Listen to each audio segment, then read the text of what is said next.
Hello everybody, Ben Rogers here, the Raptors Digest, reacting to the Toronto Raptors 115-102 win against the Orlando Magic. Riker, I wanted to come out in this podcast, and from most of this game when we're sort of planning what we're going to think about, I wanted to come out just firing, regardless if we won or lost, on Aaron Gordon and that hit, and just give it out right off the bat, Riker, the Damari Carroll Gold Star Award to Aaron Gordon because of that play to sort of start it off. But he did end up getting injured, and a lot of people will say karma in sort of the comment section and stuff, but you don't want to see a guy go out like that. It was a pretty lame move that he did on Lowry, just checking him out of nowhere, but I just wanted to start off with that, because I feel like that's going to be the big topic of discussion in this one, Riker.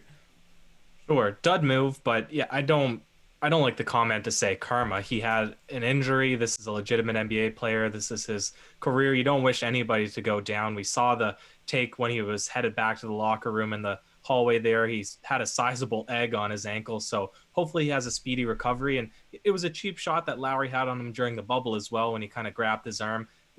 Whether it was a play for the ball or not, I don't know. But Ben, let's not let that take away from today's game. We saw Pascal Siakam actually be aggressive in the paint, display his arsenal of post moves, score, primarily score, Ben, something we've seen very infrequently, it seems, from Pascal Siakam this season, and it translated to a W.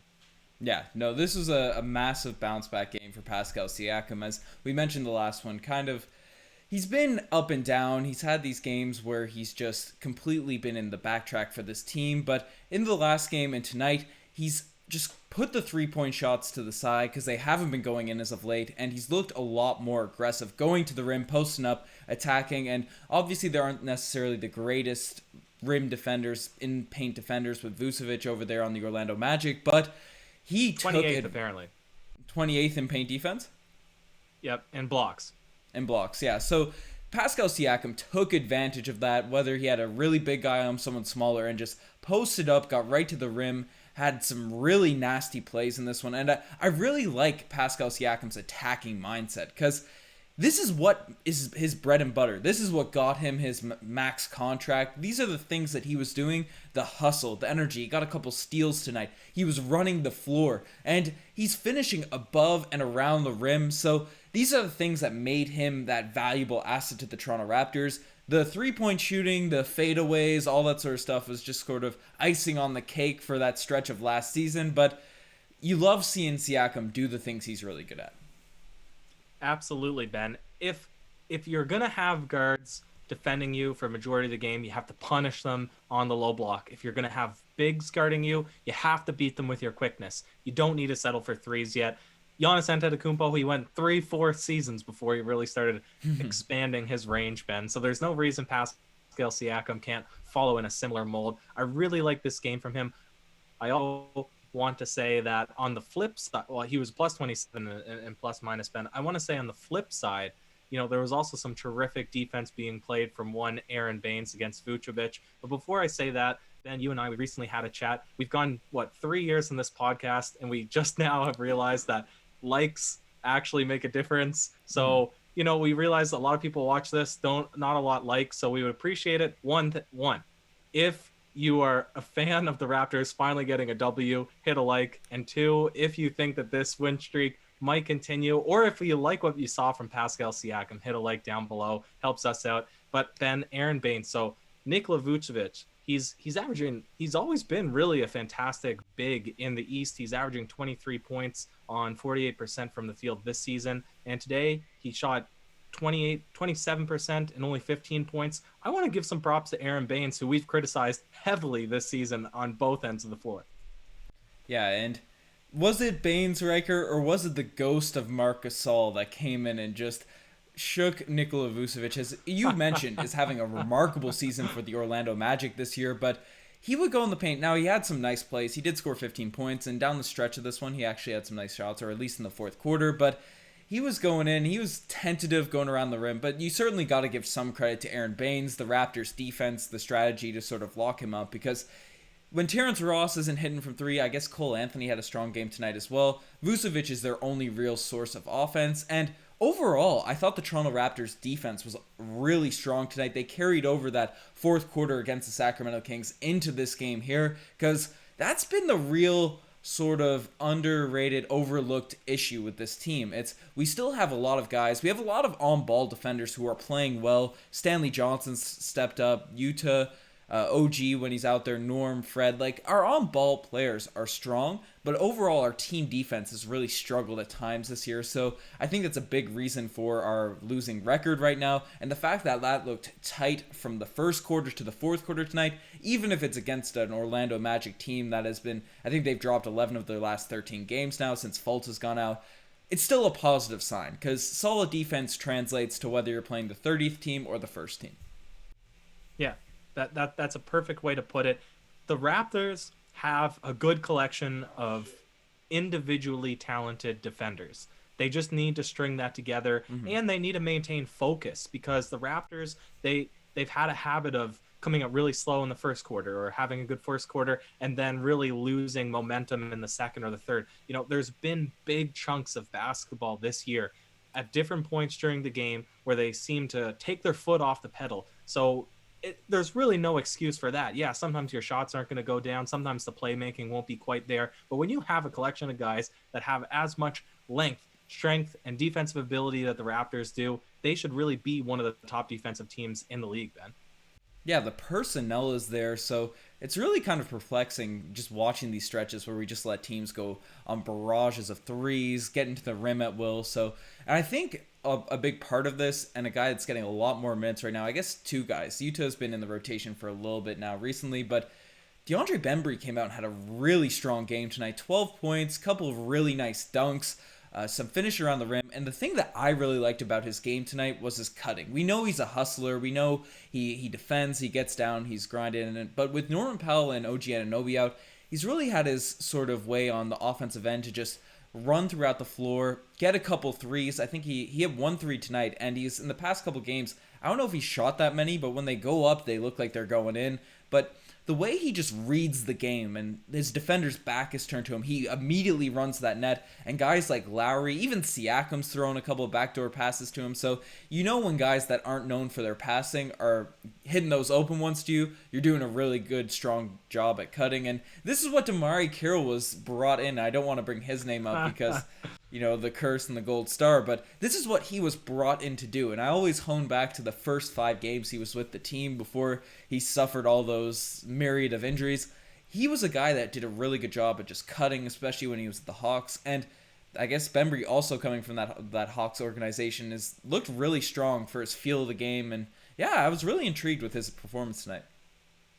Ben, you're throwing out the player comparison to DeMarre Carroll.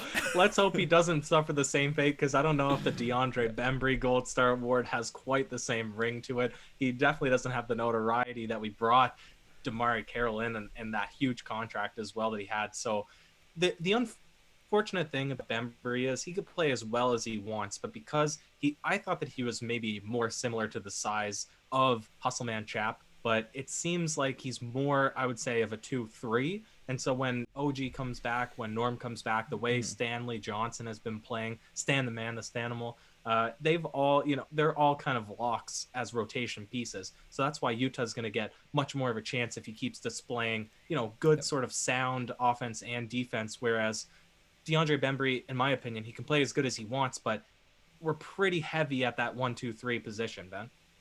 Yeah, it's going to be interesting. Nick Nurse has a lot of decisions to make because players are starting to play better. I think everyone's sort of on an upward trajectory. 10 games ago, we were all looking at that bench being like, is there 6 guys on this team that we want to be on the court? But now it's looking like there's a bunch of guys, as you mentioned. You named them, Stan, Yuta.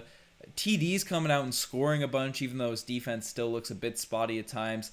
Right, DeAndre Bembry, who's been obviously that hustle guy and, is making those reads. And I'm obviously not comparing their overall games to DeMarre Carroll, just in sort of that cutting ability. The reason he got that big contract, as you brought up. So it's going to be interesting to see what happens. And I could see the Raptors going more in a direction with small ball going forward, because Baines, up and down season, goes up against these big lumbering bigs. He usually has stronger games, but obviously there's certain matchups where he just really struggles, particularly on the defensive end. And a guy that I want to bring up, Chris Boucher, Riker, 9 points tonight, but 1 of 5 from the 3-point line, which his 3-point shot has fallen off a cliff from when he was, we were calling him the Steph Curry and Rudy Gobert combination. So it's obviously he was bound to come back down to earth, but you'd hope he'd have some level of consistency going forward now. So that's going to be something to keep an eye out for. But if those two guys don't give you that consistent production, I think that small ball unit with Yuta, Stan, and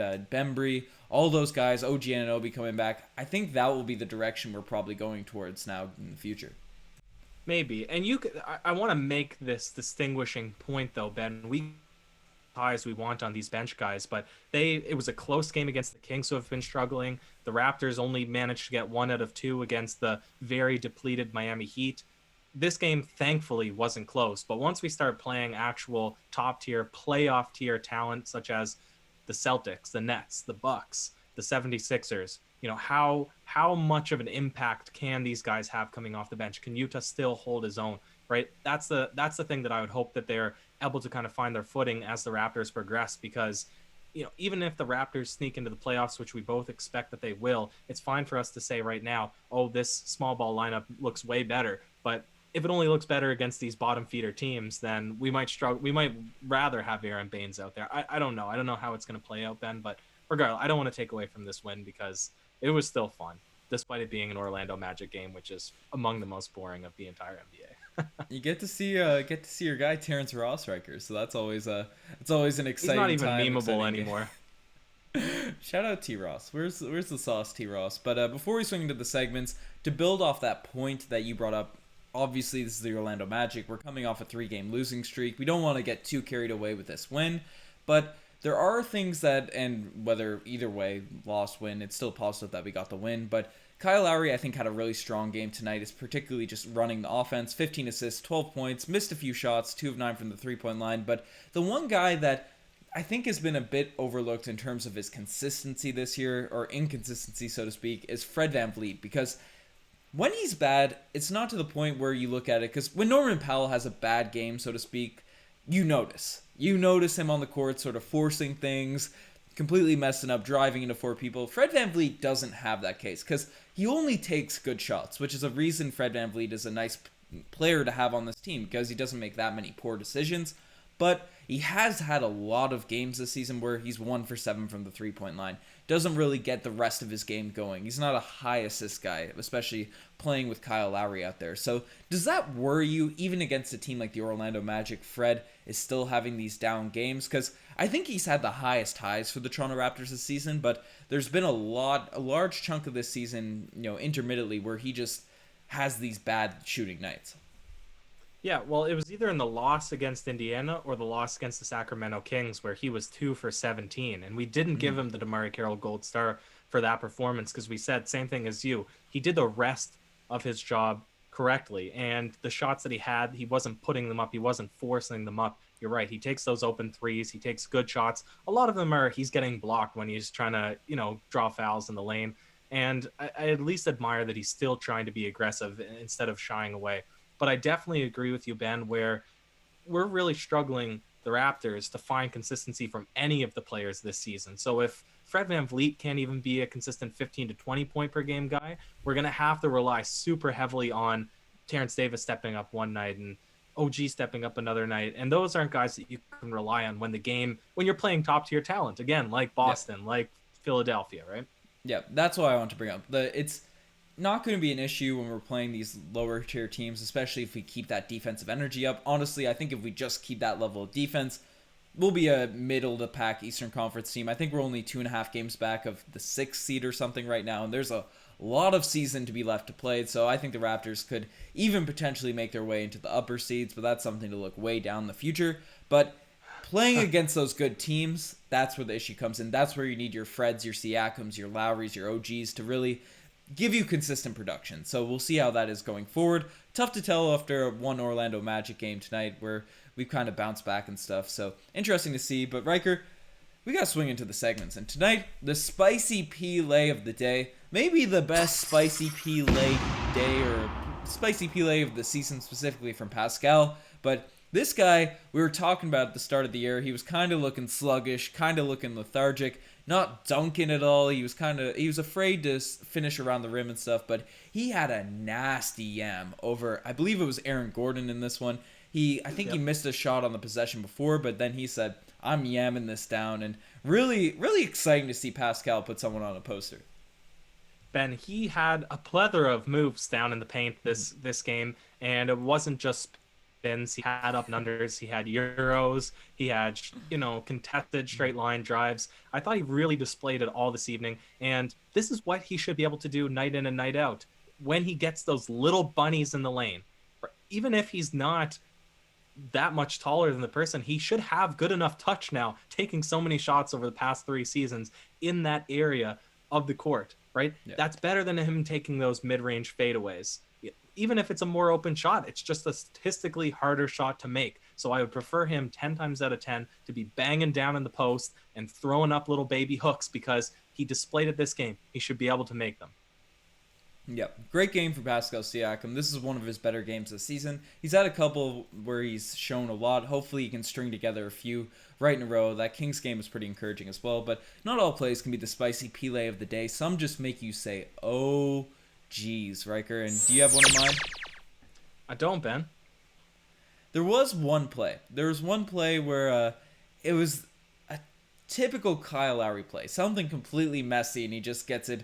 It just happens on his own, and he ends up hitting a three. But the ball, I think a pass went in, and it ended up getting kicked around, and then it just ended up rolling to him 3 feet behind the three-point line with the shot clock winding down. Splashed it home like it was a Nick Nurse home set, like it was a play drawn up. So that play made me say, oh, geez, watching the screen.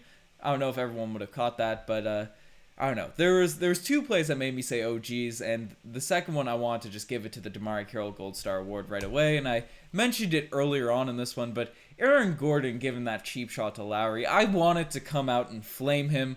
I sort of brought it up right off the jump super early, but that's just lame. I don't care what he did in the playoffs, and he was reaching for the ball and stuff in the bubble. I don't know. I thought that was a weak play by Aaron Gordon. Yeah, weak play. Play. I won't take away from that, but again, he got legitimately injured later on in the game, so I don't think that people should say that's karmic retribution or whatever that people might say into the comments section. But that play in particular, at least it wasn't anything. It could have been bad though. Blatantly dirty. Yeah. Yeah, but it was just a hip check, really, and so.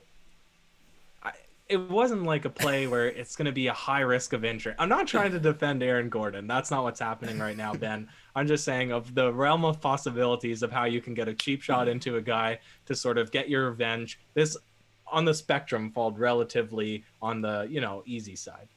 I don't know. I was very heated when that happened, but as you said, we're not cheering for injuries here. We're not doing any of that stuff, but definitely not the play we want to bring up. We want to see against our main guy, the GOAT Raptor, Kyle Lowry. So, I don't know. It is what it was. This game, Orlando Magic, we play them again on Wednesday, so hopefully the Raptors can string together a couple wins. If we don't beat the Magic on Wednesday, I'll be very sad. But you guys are the best for making this far. Check out the Twitter, the Instagram, all the cool stuff. Lots of articles being posted on the website, so check that out directly. Check out the TikTok, Instagram Reels. Not sure what's happening. I think we're shadow banned or something on there. So gotta figure out what's happening with the TikTok. We're too old for this, Ryker. But you have any last words? Hit a sub, Ben. Even the Bucks are only 11-7, I think, or 11-8. So there's potential here in the East. No need to panic. We're close. I'm still saying second seed. I'm holding out hope. Yeesh. I'm making a compilation of me saying that every week. Just once we get there by the end of the season, just so people know I held out hope. All right. I'm holding you to it.